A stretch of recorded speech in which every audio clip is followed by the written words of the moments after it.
Hello, everyone. We are admitting people right now, so we're just going to wait a couple more minutes before we get started.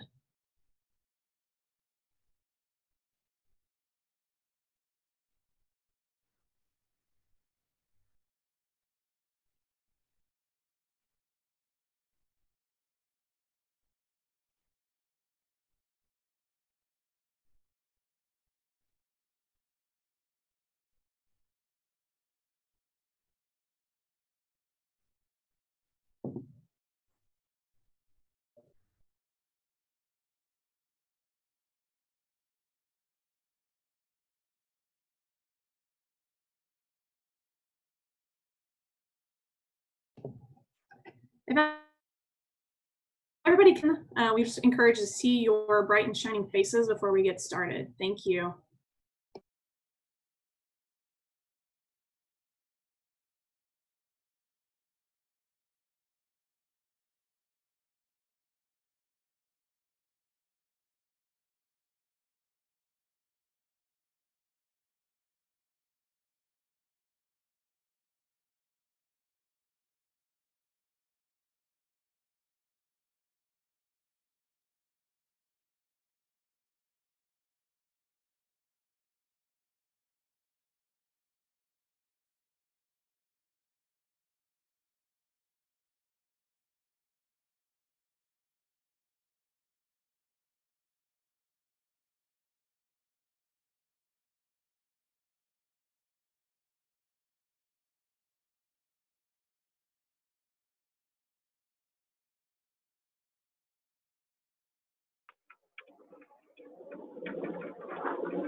We're going to take just a couple more minutes, and we're letting everybody in right now. So you guys just wait just a minute before we get started.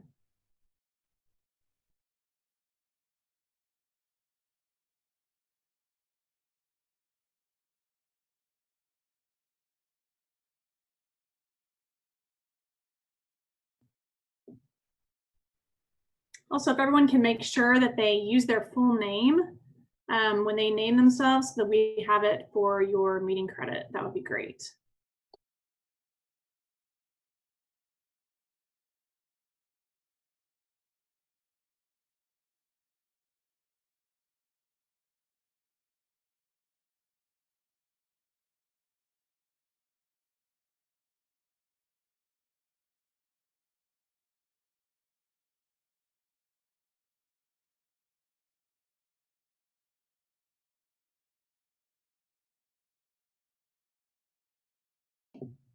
To rename yourself, if you click on the three dots on the top right corner of your screen, it'll give you the option to rename yourself, and then you can change what you're listed as. Also, if anybody is calling in, you're going to need to email education@jld.net with your full name and the phone number that you used, so that we can make sure that we give you credit.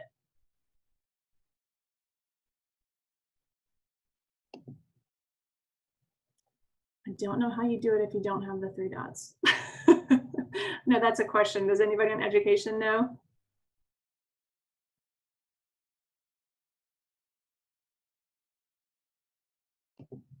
Thank you. Hover over your video.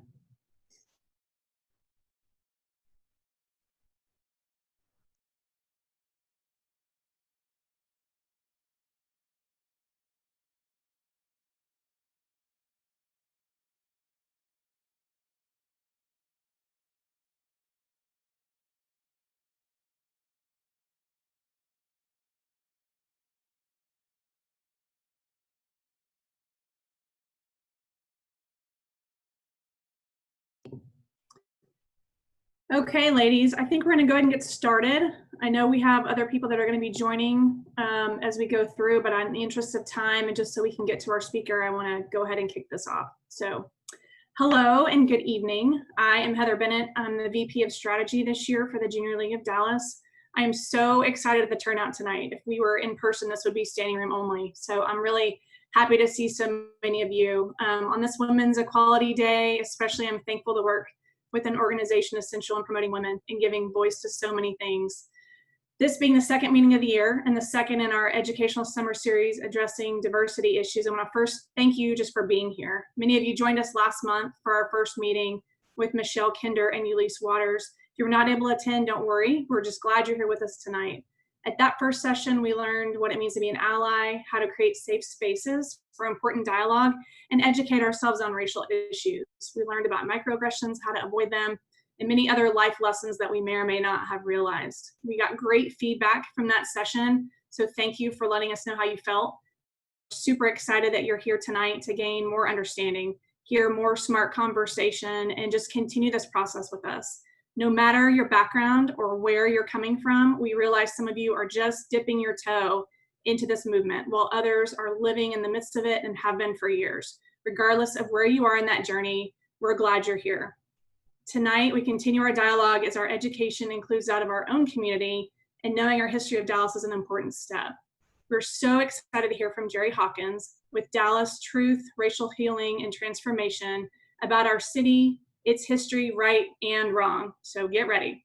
The learning objectives for tonight are to have a clear understanding of the League's D&I action plan, understand how the history of Dallas impacts our mission, and understand the history of social injustice and redlining in Dallas.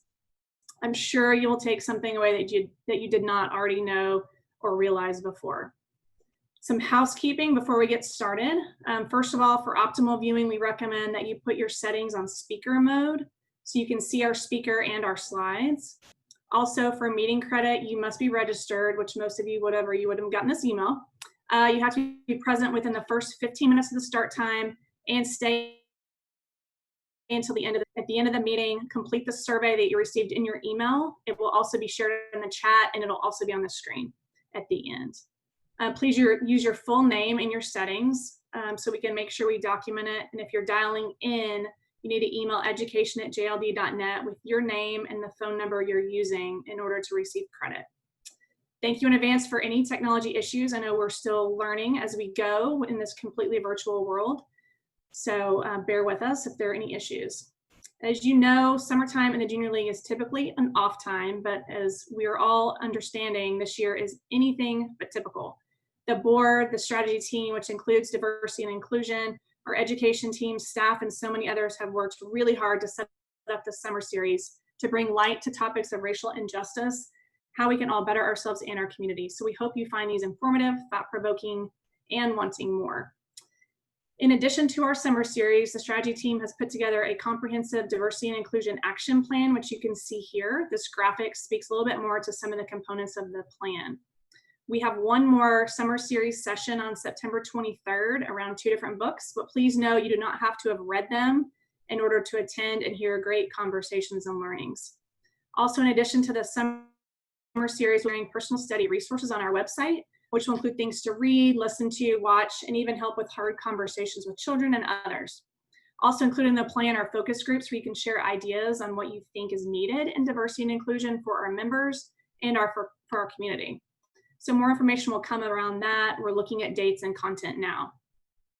We're also working to update internal training materials as well and offer training for members such as tonight's session, conversations within our committees with our diversity and inclusion committee, training with our staff and our leadership. So we will keep you updated on what's to come as we roll out more updates to our plan.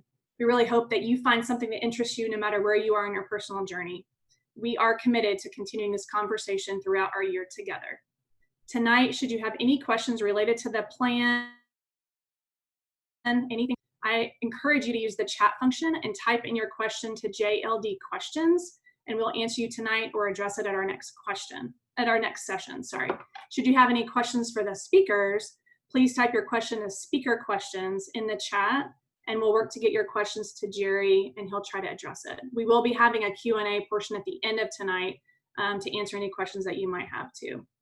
So we're honored to have a remarkable speaker and a great session planned, and I'm so glad you're here. So for the official introduction, I want to turn it over to our Diversity and Inclusion Committee Chair, Lanasha Howes, who's been working tirelessly on this session and so much more. Lanasha. Thank you, Heather. Hi, everyone. Thank you so much for joining us this evening on part 2 of our summer series. If you joined us in part 1, Michelle Kinder and Ulysses Waters both spoke about how it's very important for the Junior League of Dallas to understand the history of Dallas so that we can better understand why and how we have come to the point that we serve the populations that we are currently partnering with. And so here we are today to learn about the history of Dallas and a little bit about the history of the Junior League. And we're so excited and happy to have Mr. Jerry Hawkins here with us today. Mr. Jerry is the Executive Director of Dallas Truth, Racial Healing, and Transformation. He's part of this organization as part of a national 14-place initiative by the W.K. Kellogg Foundation. Jerry is also the co-founder of the Imagining Freedom Institute, a thought leadership group that works with organizations and institutions to build their capacity for internal and external equity and social justice work. He is the current 2020-2021 Presidential Leadership Scholar, a recent Leadership Arts Institute Fellow graduate with the Business Council for the Arts, sits on the trustee-appointed Racial Equity Advisory Council.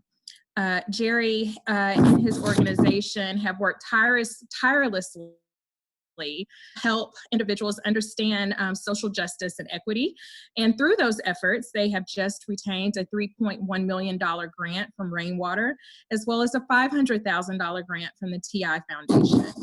And now I am going to turn everything over to Mr. Jerry Hawkins. He will give his presentation, and then we will come back towards the latter part of this meeting for you all to ask your questions. Jerry? Thank you all so much. Let me share my presentation. And thank you all for having me. I really appreciate it. Really appreciate spending time with you all this evening. There's a lot going on in the world. Hurricane south of us, and the NBA is just did a wildcat strike, and they are not playing games tonight because of what's happening in Wisconsin. So this is a really important time in our lives, to be very honest. You know, our families are going to be reading about this in the future, and it's really important that we understand history and also are on the right side of it. So I want to just start by sharing Dallas TRHT's mission, and that's to create a radically inclusive city by addressing race and racism through narrative change, through relationship building, and through equitable policies and practices.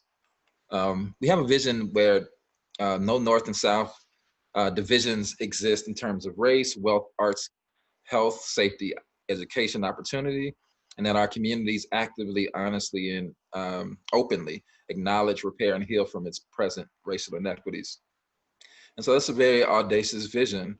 We do that audacious vision through our TRHT framework. And we start with narrative change. So I would implore, that's what we're doing today. Narrative change is the truth part of our title. It's also the way in which folks should enter the work. So I really appreciate being with you all tonight, because we're going to talk about a lot of truth tonight. Narrative change is also the way that we share some undertold histories of communities in Dallas, and also to disrupt racist myths about these areas, which include entertainment, publishing, school curricula, cultural institutions, and monuments. After we've engaged in the truth and we start understanding the historical context of the place in which we live, it's really important that we get to know each other, which is also, I think, a very important mission of the Junior League as well. And that's the relationship building part of the work, which we call racial healing. We live in a very segregated city and a very segregated society. And so it's really important for us to break down those barriers by being in relationship with each other. I guarantee you, if all of us would sit down and we would talk, we would understand how obviously similar we are, and that some of us like the same things and we want the same things for our families. And we have to disrupt those myths in that narrative change space. And so once folks have dealt with the truth and dealt with this relationship building, Now they're ready for these 3 columns at the bottom, which are the transformation or the equitable policies and practices part of the work. And those include 3 sections, which include separation, law and economy. And this is how the community does the work very tangibly, and also where folks can insert themselves right now, because there are people on the ground doing this work currently, and we need to support them. There's organizations like Mothers Against Police Brutality, Fort Oak Cliff, Carter's House. Just a lot of organizations who are very underfunded and undersupported, and we can help them with this work right now. I want to start with some community agreements. We start all the time by saying these community agreements. Since I am not in person with you all, I just want to just offer them up, and if you agree, just clap or nod your head. So do you agree to listen with your eyes, ears, and heart? All right. Do you agree to notice moments of discomfort and stay curious? All right. You agree to speak your truth without blame or judgment? All right. And you agree to be courageous and use I statements? You agree to take care of yourself? You got to go to the restroom, you know? I'm sure you all been Zooming all day. And then be open to the experience of the session each other. It's really important that we start to build more community. And I'll also start by offering some resources. If you go to our website, we have a new Community Vision for Dallas report, which has some of the history that I'm going to talk about. It also has results from our community visioning work, and also resources like books and videos that you all can look and read and learn more. We also have an economic supplement report that talks a little bit more about the economic work that we have to do. It's also on the website. There's also a cool article in D Magazine that talks about our report. It's called, "Is It Time to Change the Name of the Trinity River Back to the Arkakosa River?" Arkakosa is the Caddo name for the Trinity River. And it's a really great written piece by Peter Simic. And so I'll start by saying one of our guiding principles is that there must be an accurate recounting of history, both local and national, and that a common prerequisite for effective and enduring change and achieving racial equity and healing is a full and accurate accounting of the role racism has played in the evolution of communities. It says residents must be aware of this history in order to confront it and to understand its relevance to contemporary community issues. So that's what we're going to do tonight. I hope you all are ready, and you know, some of the stuff you may know, some of it you may not know. I hope you you know, are curious like I am. We also start off with a land and people acknowledgement. Dallas is on the land of the Caddo Nation, on the land of the Wichita Nation, on the land of the Comanche Nation, and it's really important that we acknowledge that. Dallas is also built by stolen people. It's built by African slaves. I'm going to talk about this in following slides, but even the place where Junior League headquarters sit is on land where Black people toiled the land and worked on farms and were enslaved. So we'll talk about that soon. So this is our first policy of Dallas County. All right, Dallas is on stolen land. If we don't understand this, it's very hard for us to understand anything. There were people here for at least 12,000 years. You can see here is a recreation of a Caddo Nation village. And so you can see very sophisticated architecture, also very biodegradable architecture, because Dallas is on a floodplain. The river is supposed to flood like the Nile Valley. And so they built very semi-permanent homes so folks can come and go. There's evidence because of archaeologists that people indigenous to this land that became Dallas were here at least 12,000 years. All right, my first question after learning that was, why don't we know that? And why don't we talk about it? All right, here's another very sophisticated Caddo Nation village. This is what it would look like. Obviously very biodegradable homes, you know. And I want to start by sharing some research. This is from 1905, and it really tells a story about why Dallas is on stolen land. I want to bring some attention to the title. It says Texas Indian Troubles. American Indian people, Native people in the United States were viewed as troubled or savages. And so you see this language used, but I really want to bring attention to this last paragraph. It really just, tells on themselves, right? It says the main object of this book will be to place on record a correct history of the facts connected with and the sacrifices made by the early settlers in order to redeem this land from the hands of roving bands of Indians that had always occupied it and had done nothing to improve or develop it, right? They're saying who was living on it and what happened, right? Gail Thomas, a great scholar here from Dallas, wrote, why is it that the Caddo Indian Massacre by General Tarrant, if you all have been to Fort Worth, that's Tarrant County. Tarrant County, Fort Worth is also an Indian protection fort. So to protect white settlers from native folks who were trying to get their land back. On the banks of the Trinity in 1841 is not remembered in the founding of Dallas. It said this Caddo village massacre freed up the land to be bought and sold. Its inhabitants gone. Brian was free to stake his claim on the land. I want to go to the next one because it really talks about what happened and really places this in some clear view. This Kichi village, which had been located at this creek, and what I want to say is what we know as Oak Lawn, where this village was located, had been removed to Village Creek, which is in present-day Arlington.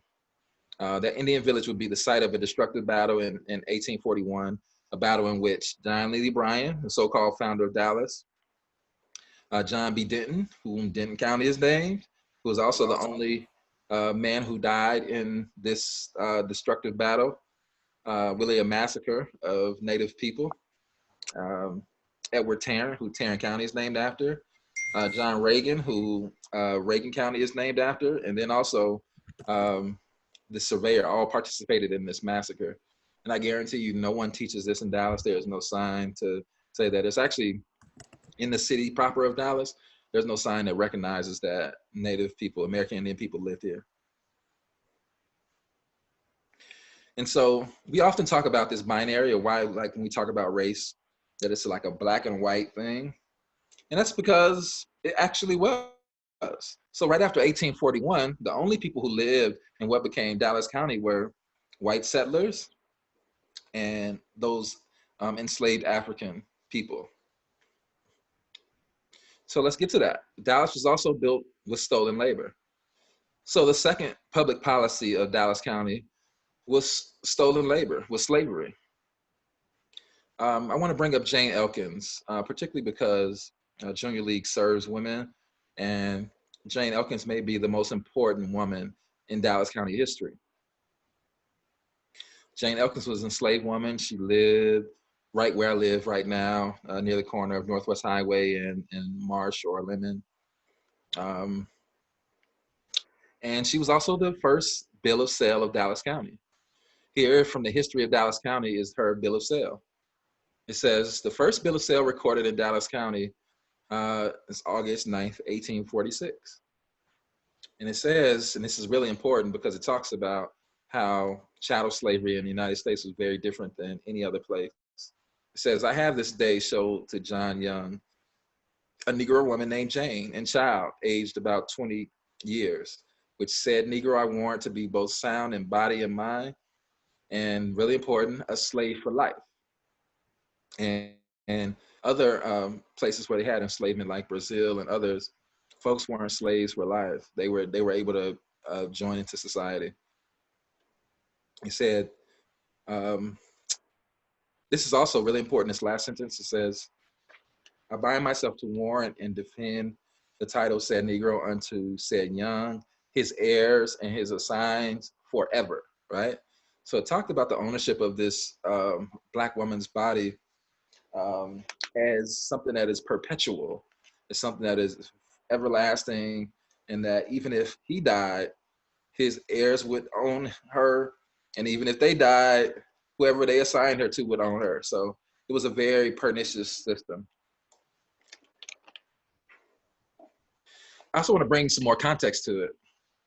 So this is a map of where I live now. You can see me now, and me then is my old house. Jane Elkins, you can see, is reported to live right here on this corner. You can see Bachman Lake over here. This is Northwest Highway. On Midway, you can see Cochran Cemetery, which is one of the most important cemeteries in the city, because some of the so-called founders of Dallas are buried there, like Obadiah Knight, and the Bachmans, the Marsh, and they were also slave owners. Now, if you go west to Garvin Memorial Cemetery, which is a Confederate cemetery, it's very small. If you're not looking for it, you'll miss it. Right behind there is Elm Thicket Cemetery, which is basically the freedmen's town. We'll talk about that in the next slide. But their former enslavers gave them a place to bury their dead. And so now right on Bachman Creek, there's unmarked graves of what is reported to be more than 100 people just laying in wait. So it's really important. And so I'll go to the next slide. If you can see here to the right, you can see Junior League headquarters. This is a really important map because Junior League headquarters is right next to Elm Thicket North Park, which is a former freedmen's town. Freedmen's town meaning a place where enslaved people lived right after Reconstruction, and their descendants still live in this area. So the border, the northern border is Lovers. Some of the eastern border is Inwood. The southern border is Mockingbird, and the western border is Lemon. Obviously, this community is being encroached on all sides by gentrification, but particularly in the south part, there are still people who live there who are descendants. I also want to bring up Love Field because it was the first Negro golf course in the country. And there was also Black homes here. Dallas stole this land through eminent domain to create the southern part of Love Field and took a lot of the homes that were owned by Black people in Dallas. To continue, 1860, there was a fire. And 1860 is a really important year because there was a lot of uprisings by enslaved folks. There was a fire in downtown Dallas, and folks were scared. They were abolitionists, white preacher abolitionists who were coming from the north. And they said they were stoking up fear because there were about 1,000 enslaved people in Dallas County in 1860. And they blamed Black enslaved people in Dallas County for burning down downtown Dallas. And so a white militia group formed. They wanted to kill every enslaved person in the county, but they instead took 3 martyrs, so to speak, and hung them on the banks of the Trinity River. And you can see the apropos Martyrs Park that just memorializes that site. If you go to the website, which is what this is, you won't see any of that information on there. So it's really hard to find this historical work in Dallas. This is also by the Triple Underpass. Here's a map of freedmen's towns in Dallas. So you can see the one that's next to Junior League headquarters right there on Thicket. But after Reconstruction, which is a very amazing feat, the Black community owned a large portion of what we know as Dallas County. You can see Alpha, Bonner Farm, which is where Medical City is now, White Rock, which was the settlement, Little Egypt, Freedmen's Town, Short North Dallas, which is now what we call Uptown or the Arch District, Deep Ellum. There's also Stringtown that's not on here, 10th Street, which is also still here, Joppy, which is also still here, Bear Creek and Irving, Mosher Valley, and Tarrant County, and also the Garden of Eden. And there are some places that are not even listed on here that's still missing. So 1910, the lynching of Allen Brooks. And this is one of the most famous lynchings in this country's history. What I noticed first when I saw this was the foreground. And what do you all see, right? Young kids, right? This was a spectacle for Dallas. It is said that Allen Brooks was hung near this arch, which was on Main and Ackert. Allen Brooks was a domestic worker, a 50-year-old Black man who was accused of raping a young white girl. He was taken to the courthouse at Dallas, what we know is the Old Red Museum, and pulled out of a window by his neck on the second floor and dragged down Main Street. And so you can see, because racism and anti-Blackness was so pernicious, this lynching in Dallas was made famous by postcards, where folks were very proud that they were there, and also very proud that Dallas had committed this heinous feat. There were thousands of people here, and you can see it was a family event. Folks are dressed up. It was a huge thing. Here's another postcard, and the back of it, you can see here it's addressed by a doctor who said he was very much in the crowd. There's also a different postcard. This is hours after the lynching, where this mob was also looking for other Black people to lynch. And so if you can imagine 1910 Dallas, very unsafe place to be. Just for context, this is the corner of Main and Ackert. It probably looks different now because AT&T is fixing it up down there, but you can see where that corner was today. There's also a memorial for victims of racial violence that's being built by the city of Dallas in Martyrs Park.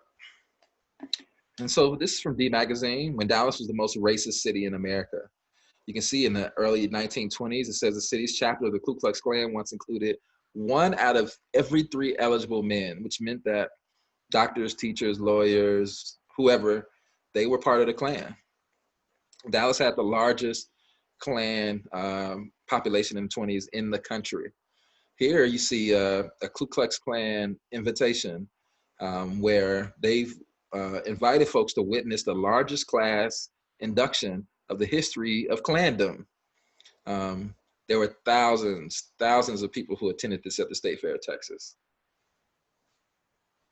And here you can see where folks who were part of the Confederacy and also part of the Klan are memorialized on the streets that we drive on every day and the highways. You see Gaston Avenue. William Gaston was part of the Confederacy. He's also known as the father of State Fair of Texas. Peake, Reagan, Gano, Good Latimer. So it's all over, and this is just this part of Dallas. You can also see this sign that was also put up in restaurants, particularly during this time, because this is Jim Crow era. You see the Lone Star Restaurant Association, which was from Dallas, put up the sign.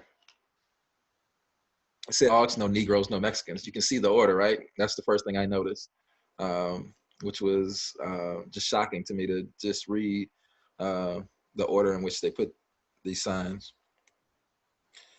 1937 Dallas redlining map. It's really important for us to understand this as well. Redlining is a federal policy, a federal racist policy by race. Now let's get into that a little bit. And so the Homeowners Loan Corporation, particularly after wars, was the government agency that guaranteed and insured mortgages. And what they would say is in these redline areas, or areas where they were mostly Black people, they were ineligible for mortgage insurance, which meant that they could not get mortgages to buy a house. Everyone knows during this time, buying a house was the most important wealth building strategy for Americans. And so imagine not being able to buy a house just because you are Black. And that's literally what happened. Generations upon generations of Black residents and also immigrant residents were cut out of this wealth building strategy, which was partly created the wealth gap that we see today. And I'll go back to that map so you can see, where these communities were. But it's a very hard policy to think about. I also want to talk about Mansfield. This is also a very important national story that none of us talk about. Mansfield is a southern suburb of Dallas. 1954 was Brown versus Board. And so 2 years after Brown versus Board, Black families tried to enter Mansfield ISD, particularly register for the high school. A white mob formed and told them if they were to step foot into Mansfield ISD that they would be hung. And this white mob hung these effigies, which are dials that are basically representing hangings. And they hung 3 effigies. One picture here on the school. And this is the first day of school where you see the kids are going to school. This actually hung up there for weeks. And there are also effigies hung on the pole and on a tree. This was such a violent offering that was happening that the Texas Rangers were called in, the governor, and even the president was called in and briefed on this. It actually changed education in the South because now communities were starting to resist integration and violently resist integration. Those Black families who tried to go to Mansfield ISD had to go to Fort Worth ISD, which is obviously very far from Mansfield, until the 1960s and 70s. So it's a really important educational thing to know. And also in 1950, this is a committee on Negro housing.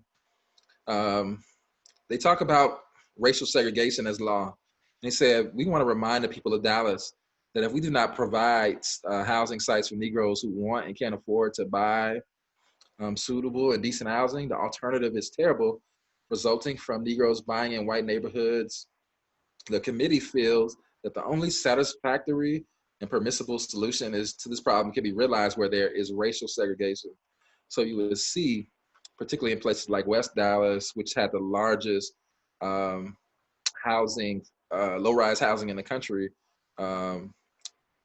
for low-income families, that racial segregation was becoming codified. And Indeed magazine had this quote that anti-Black racism gave birth in West Dallas to the greatest concentration of low-rise family public housing in the United States. This is goals for Dallas. So after JFK was assassinated, Mayor Johnson had some listening sessions all over the city. And let me go right back, I'm sorry. And talked about these narratives. And I wanted to talk about this particularly because it was so racist that the Black community and the Mexican community created their own goals for Dallas. They would just say stuff like this. School, lots of them leave it, which is untrue because people, there's evidence that people would go to say they love school. It's at the church, many of them do not go to church. That's obviously a lie. Pew Research Center says Black people are the most religious group in the country. It says stuff like this. It says the family, lots of them don't have that either. And they talked about if a mother is a hairy, frantic person with several children, and the father is often not home at all. That's also a lie. The CDC says Black fathers are the most involved fathers in the country by a racial group. So it's just a lot of those prevailing myths and dominant narratives that were reproduced in the city. I want to talk about Little Mexico, which is also called El Barrio. This is on the other side of what we know as Uptown. You might know it as Harwood now. But it's a Mexican community that was first a Jewish community. And Historia Santos Rodriguez is one of the most important. Santos was a 12-year-old boy. He was accused by an officer of stealing out of a convenience store.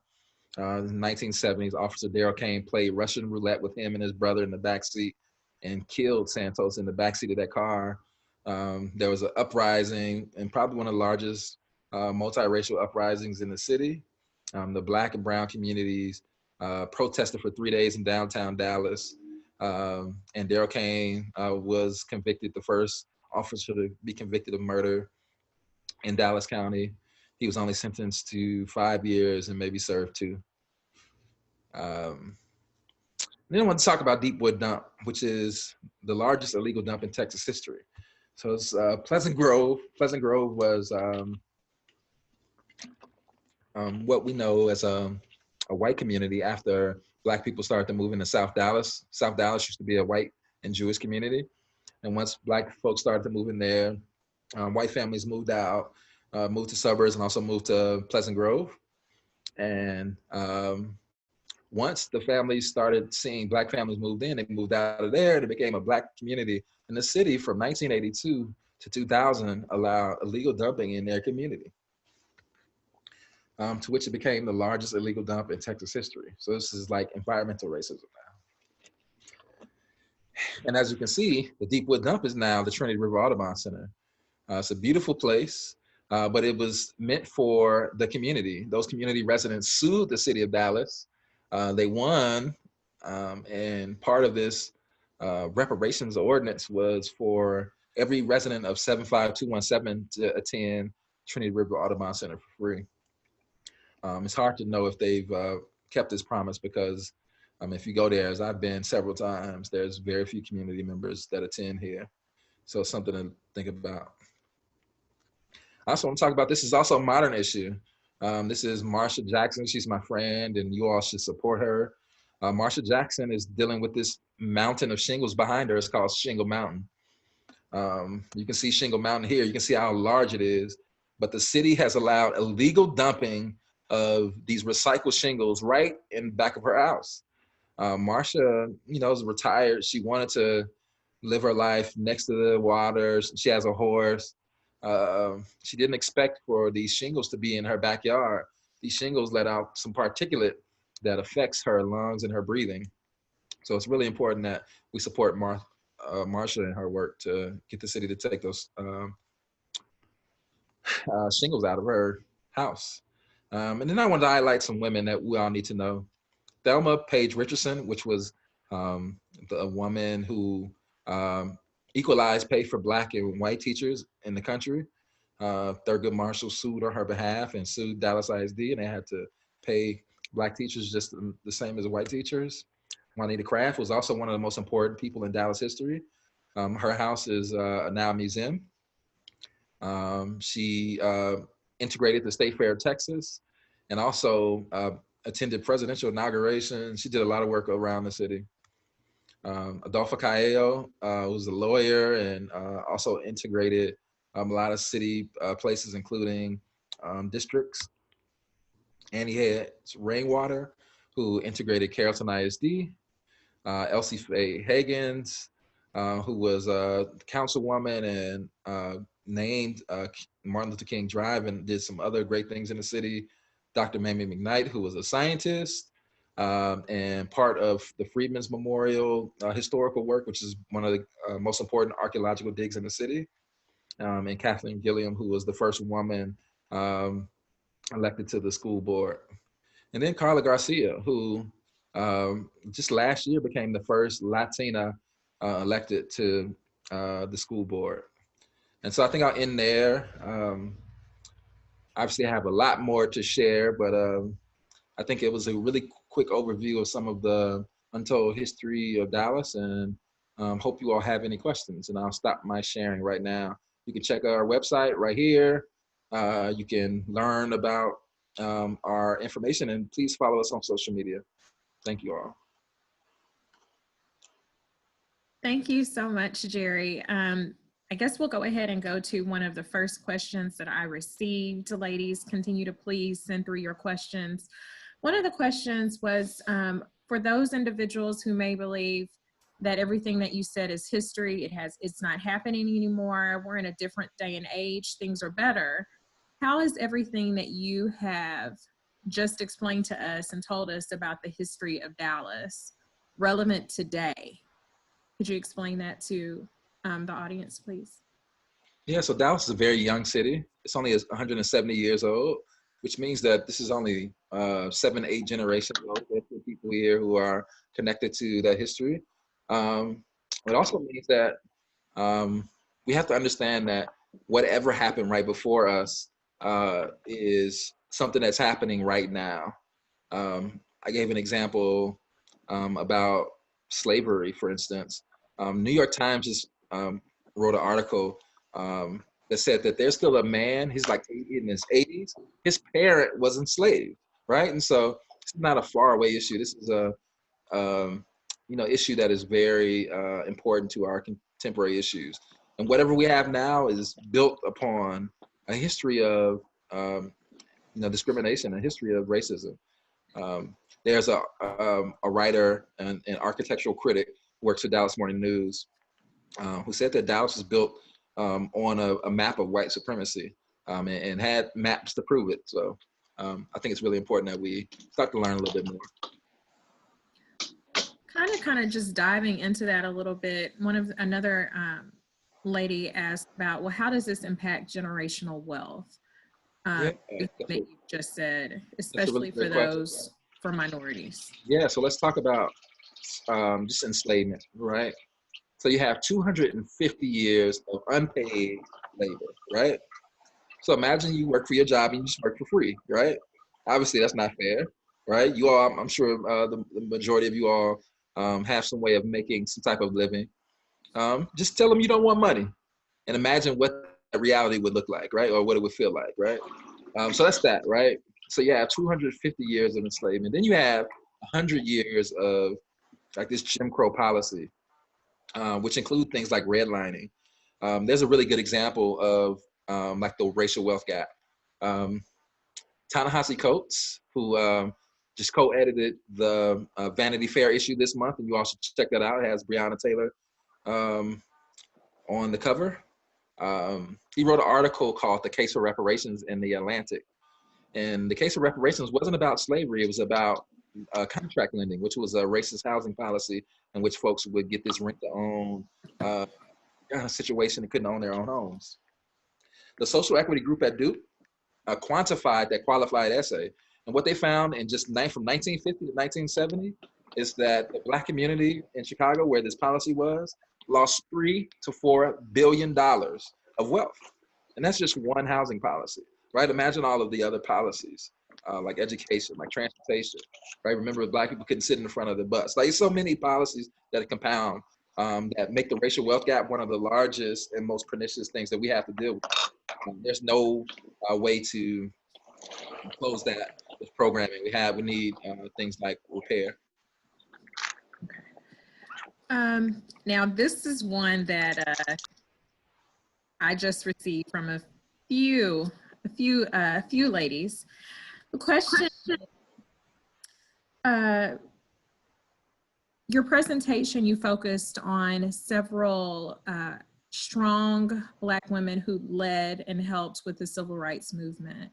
Did you focus on women leaders specifically because this is the Junior League of Dallas, or did you focus on Black female leaders because the Black men were all in jail?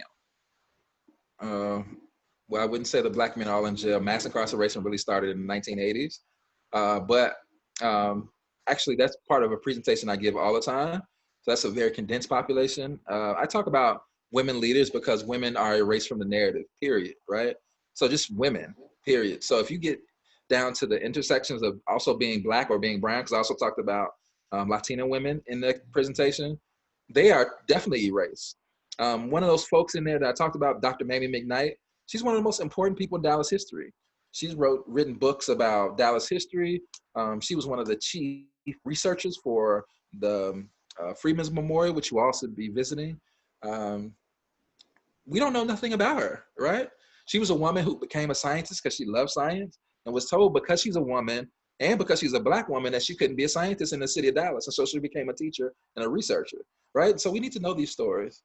And all the Black men weren't in jail. So that's also, the mass incarceration has hurt the Black community, but it started in the 1980s and 1990s. So we weren't always incarcerating people all the time. Okay, another question. How should the Junior League of Dallas for its participation in the racist history of Dallas? If you count on that. Say that one more time, sorry.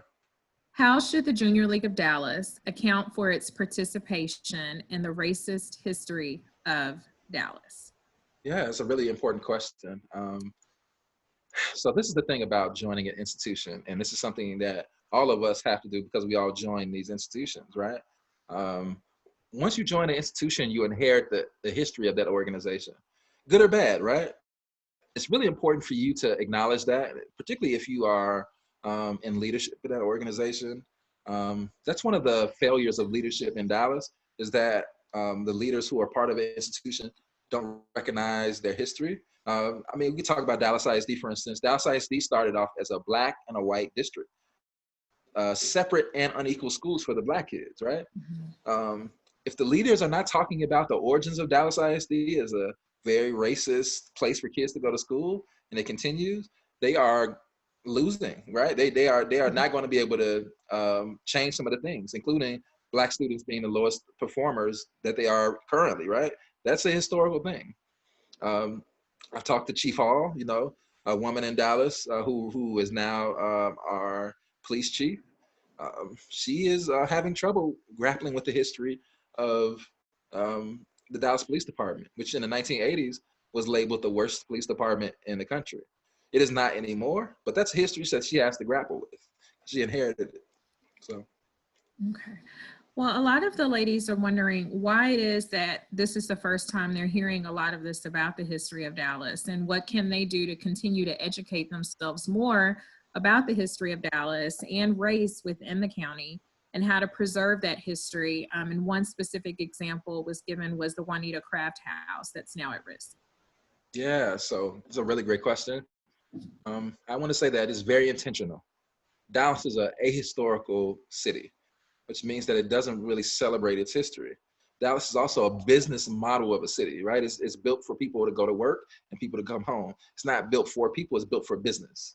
And so because of that, it's one of the worst walkable cities in the country. It's one of the worst bikeable cities in the country.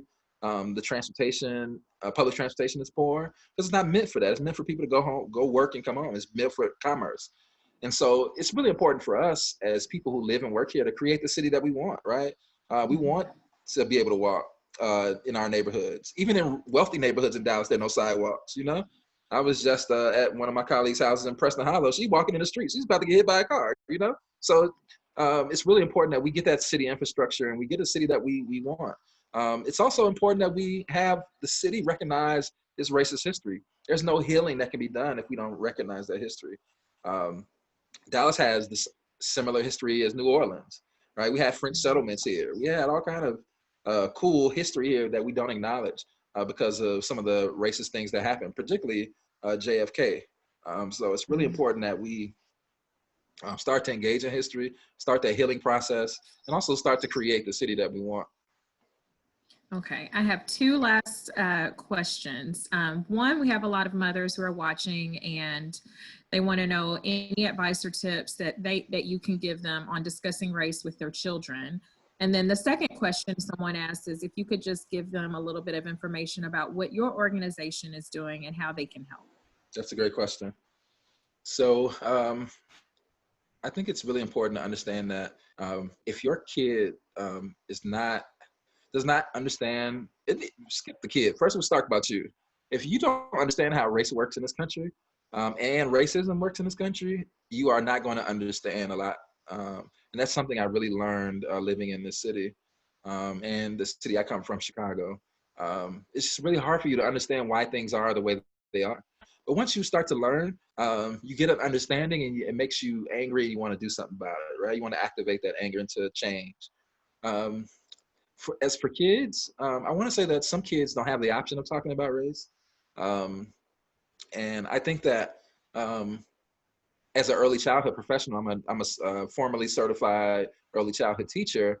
Kids recognize differences in race as early as 3 years old. And so it's really important for us to get rid of what we call colorblindness, which is a form of racism actually, because you don't recognize the differences in people. And start to talk about this social construction, this political construction of race, which is also made up too, right? But it has very important consequences on the lives of people. So it's very important that we just start to talk about what is race, right? Where did it come from? Where's this concept evolved, and how is it different in the United States? There's a really good book that talks about it really now.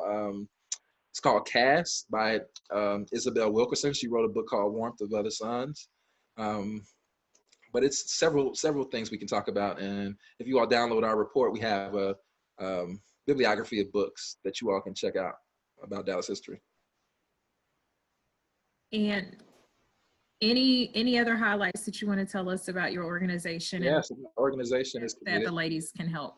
Mm-hmm. Yes, committed to addressing race and racism through that framework. So the first step is to learn. Open up your mind and just learn about what's happened here and the communities that you don't live in. We have to read about our present day place. The second is to build relationships with people who don't look like you. You have to, Byron Stevenson talks about being proximate to issues, and it's really important that we start to build those relationships, and they're not transactional, or they're not surface level relationships, but really important friendships that can change both of the people. And then get involved. There are people who are doing this work right now, our partners, and folks need you all to be involved in the number one, financial resources. So folks have, ways to earn, organizations or to support them. Like I said, a group like Mothers Against Police Brutality and other folks, they should be doing that for sure. Well, thank you so much. I think we're coming close to the end of our time. We want to say thank you so much for taking the time out for speaking to us. I'm not from Dallas, so I learned a lot of information, and we very much appreciate you sharing with us. And we will be sure to share the information and the links and everything on our Junior League website so that the attendees can learn more about your organization and more about the efforts that you all are doing. Yeah, I want folks to check out our Transformation Tuesdays. Stephanie Drinka, our communications director, is on here. And she'll be hosting a conversation about race, racism, and Asian Americans, which I am really interested in learning from. And we have some more partnerships coming up soon, so look forward to it. And what time on Tuesday? How can they find that information? We'll share the information in the chat. Okay, great. Thank you.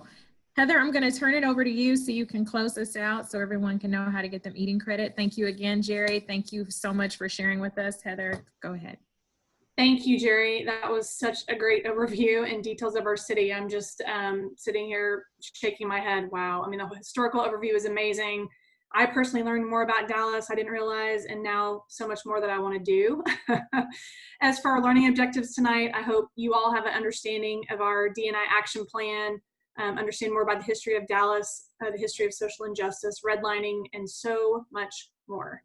Jerry, we really appreciate you sharing your time and teaching us all of this information. And thank you, Lanasha, for moderating, and all of you for your thoughtful questions, attention, and sharing great information as well. So we hope that the learning objectives for tonight. Remember, in order to receive meeting credit, you must complete the survey. It's up now. It'll also be in the chat, and it was in the email that was sent to you with the link for the meeting. You have until Friday to complete that survey for credit. So we do have some great meetings coming up. We have our first September GMM on the 14th at 7 o'clock. There will be a replay of that GMM for credit on noon on September 16th. We also have a Fertility 101 group meeting on September 17th, and our final D&I summer series will be on September 26th. So we hope that you will join us for a lot of those. Members have to be pre-registered for everything, and registration is now open on JLD.net for all of those meetings. So thank you to everybody for joining us tonight, for your feedback, for your attention to this topic. We'll work to get a lot of these resources online for you guys around this important topic. So thank you to everybody, and enjoy the rest of your evening.